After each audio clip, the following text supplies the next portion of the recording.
ወላዲተ አምላክን ማነው ሴት ያላት ከእሳት የሚያወጣ ወንድ ልጅ አላት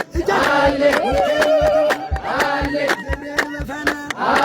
የዋጡን የለም ወይ ከሲኦል ጎዳና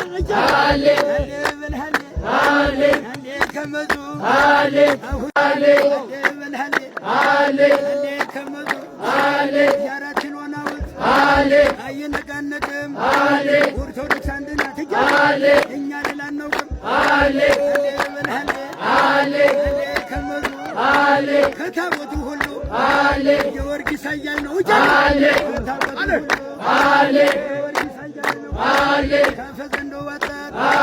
ቡሩክታይትን ነው ከመጡ ሚካኤል አይደለም ወይ ገብርኤል አይደለም ወይ የሚያፈራርቀው ሰይጣናትን ሁሉ በጧፍ የሚያነድ